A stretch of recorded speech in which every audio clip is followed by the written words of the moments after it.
de volta e a terceira semana da temporada de 2018 da NFL teve mais uma vez a derrota dos Patriots, agora para os Lions por 26-10. Dolphins, Bills e Chiefs venceram suas partidas, mas a surpresa ficou por conta dos Browns, que depois de quase dois anos sem vencer uma partida na NFL, derrotaram os Jets por 21-17. Não foi um jogo muito fácil, mas foi uma grande surpresa. Gente, eu só quero começar falando isso. 635 dias sem vencer. Imagina aí você torcendo para um time que há 635 dias não vencia. É difícil. É demais, né? Eu acho que a cidade de Cleveland erupeu de felicidade, porque, meu Deus, muito tempo que eles vêm sofrendo com esse time. E Cleveland é uma cidade de futebol, né? Eles são vão muito bem no basquete, no beisebol, mas eles têm uma paixão pelo futebol. E depois de tantos desempenhos ruins, eles conseguiram a primeira escolha na draft desse ano, né? 2018, que foi justamente onde entra o Baker Mayfield, que foi a primeira escolha, draftado por eles, e foi quem salvou essa partida, né? Eles começaram o jogo com o Tyrod Taylor, que era o quarterback principal do Browns, mas ele sofreu uma contusão antes do intervalo, e aí o Baker entrou, e aí o jogo foi decidido, basicamente, porque quando ele entrou no campo, o Browns estava perdendo por 14-0, e com ele na partida, o time conseguiu essa vitória aí, né? Essa virada, o Jack só marcou 3 pontos, enquanto os Browns conseguiram aí os seus 21. Então, realmente, ele fez uma partida muito boa na questão técnica, mas também que deu esperança aí para os torcedores que vêm sofrendo há tanto tempo. Sim. E também justifica o motivo por ele ter sido escolhido como a primeira escolha, né? A classe de 2018 da draft tinha muitos quarterbacks disponíveis e o nome dele era tanto quanto controverso, porque ele é uma pessoa muito extrovertida, assim, de não ligar para os haters mesmo, mas eu acho que ele está no lugar certo, e se esse jogo for indicação, eu acho que os Browns devem pensar também, porque ele já vai ser o titular para a próxima semana. Sim, e os Patriots, o que está acontecendo com os Patriots? Segunda derrota, né, de 3 jogos aí. Começou agora, a gente sabe, mas é um início de temporada bem complicado. Há 6 anos que não se via um início tão ruim para os Patriots. Pois é, faz muito tempo também que eles não perdiam jogos seguidos, né? Perderam semana passada e agora também. Parece que está tendo uma tretazinha entre o Belichick, né, o técnico dos Patriots, e o Tom Brady. Recentemente foi lançado um livro que detalhou um pouco sobre essa quebra aí na amizade, pode-se dizer, principalmente também pela questão do Jimmy Garoppolo, né, que era o reserva do Brady no New England Patriots, foi trocado para o San Francisco 49ers, mas a maneira como o Belichick conduziu essa questão parece que assim, não foi muito bem com o Brady, não. Mas o time do Patriots esse ano perdeu muitos jogadores, né? E muitos também estão machucados, então eles estão tendo essa dificuldade aí de jogar bem, voltar ao seu melhor nível. E acho que o Super Bowl do ano passado meio que deu a receita para todo mundo de como vencer o Patriots, né? Então acho que todo mundo tem que dar um obrigado aí para o Philadelphia Eagles, que conseguiu essa proeza. E só fala de outro milagre para a gente encerrar a NFL, os Bills aí venceram os Vikings por 27-6. Sim. O Bills, eu acho que, assim, não tenho nenhum medo de falar que é um dos piores times da NFL.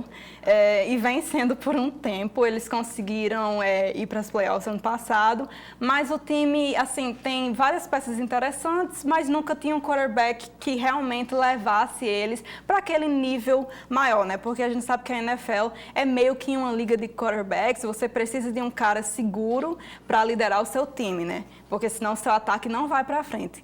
E nessa draft de 2018, que eu já falei que foi muito boa de quarterbacks, os Bills escolheram o Josh Allen, que também foi uma escolha controversa, porque ele não é tão consistente quanto alguns dos outros que estavam disponíveis, mas fora de casa ele conseguiu a proeza aí de liderar o seu ataque nessa vitória em cima do Minnesota Vikings, que é um dos times favoritos aí da temporada. Recentemente contratou o Kirk Cousins, mas ele fez uma partida assim, excepcional e realmente silenciou os críticos, que foram muitos. Vamos ver se ele continua como titular do Bills para o resto da temporada. Vamos sim, vamos acompanhar e comentar tudo aqui com o nosso especialista Letícia, né, na NFL. E agora vamos para o futebol, não mais o americano, mas o América foi bicampeão estadual sub-19. O Alvirrubro goleou o Visão Celeste por 4-1. As duas equipes se classificaram para a Copa São Paulo de Futebol Júnior, junto com o ABC, que já havia se classificado por ter ficado em terceiro lugar. A gente vai aí torcer para os meninos na Copa São Paulo do próximo ano, né? O América, o Visão Celeste e o ABC serão nossos representantes.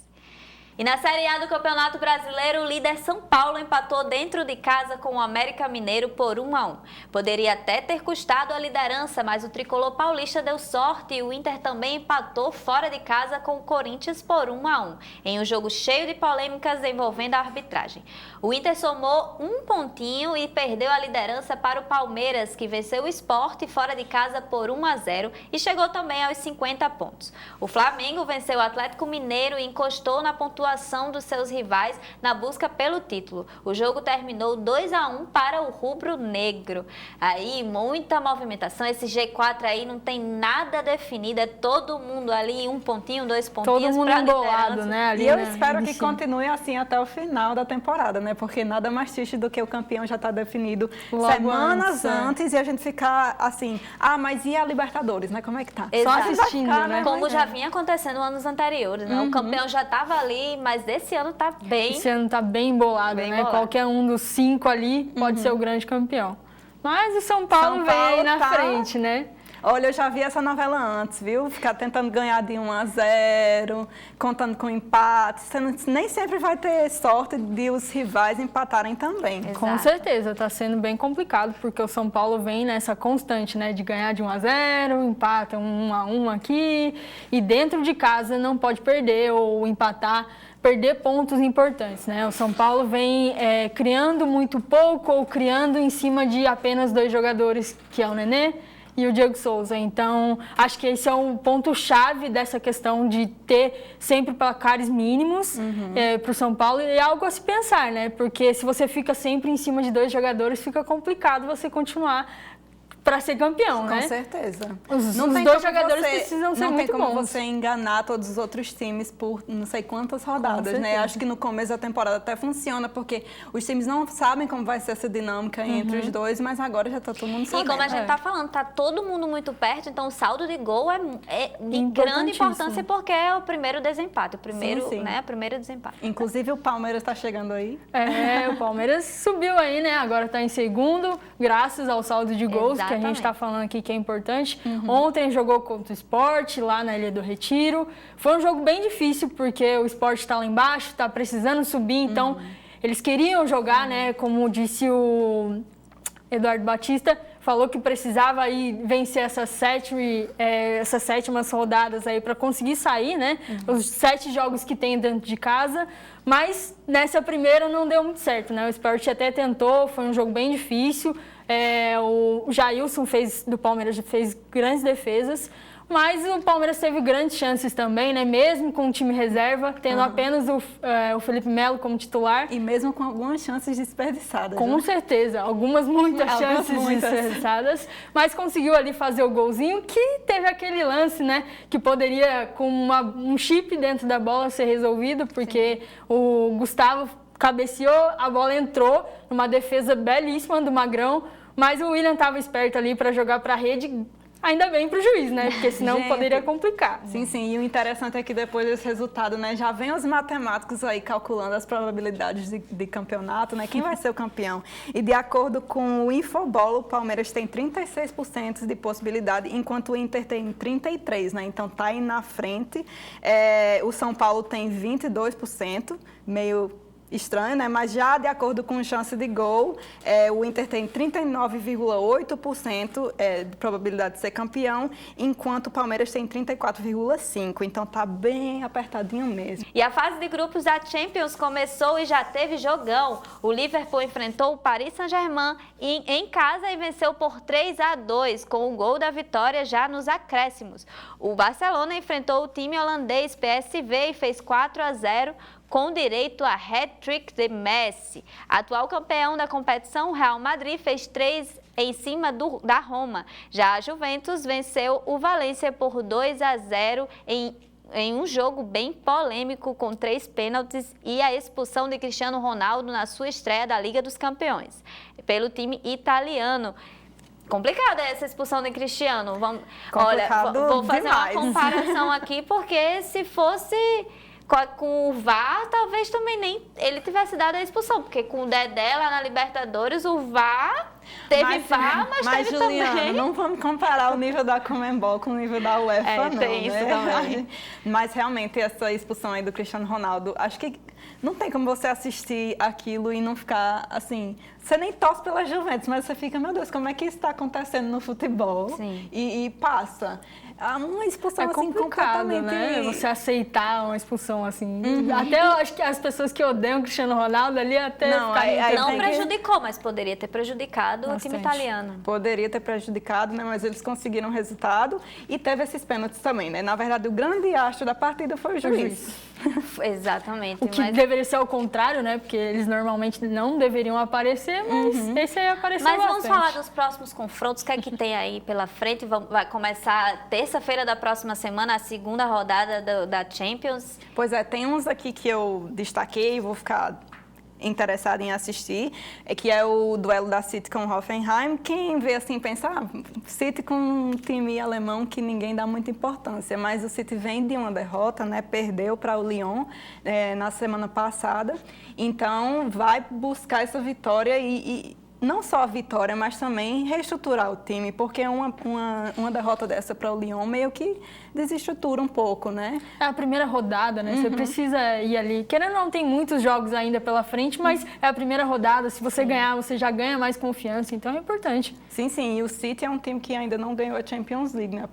Apesar de todo o seu poderio na Premier League e tudo mais. E a Tottenham em Barcelona, porque o Tottenham também perdeu, os times ingleses perdendo na Champions League, qual é a novidade? Mas perdeu para a Inter, então precisa dessa vitória. Vai ser difícil porque o Barça vem dessa vitória aí, né, com o hat-trick do Messi, então vai ser bem complicado também para o time. O Messi cheio de moral aí. Pois é. E Napoli e Liverpool, porque o time vem dessa vitória aí por 3-2, então eu quero ver esse time que está muito bem encaixado, muito bem dirigido, né, pelo Jürgen Klopp, que está na liderança da Premier League e também se dando muito bem da Champions, né? Eles perderam a final ano passado, mas com certeza são um dos favoritos aí para tentar repetir, pelo menos a presença e conseguir o melhor resultado. É isso aí. E a gente acompanha a Champions, segunda rodada começa dia 2 de outubro, né? Próxima terça-feira. Então fica todo mundo aí de olho. TV O Esporte vai ficando por aqui. Eu quero agradecer a Letícia, Thaís, obrigada. Mais uma segunda-feira juntas. Obrigada, Ju, Thaís, todo mundo aí que está assistindo. Obrigada, meninas. Obrigado, pessoal de casa. É isso aí. Aline volta, tá? Segunda-feira a gente espera você. E vocês sigam as nossas redes sociais, TV URN no YouTube, TV O Esporte RN no Facebook, TV O Esporte no Instagram. Tchau e boa semana a todos.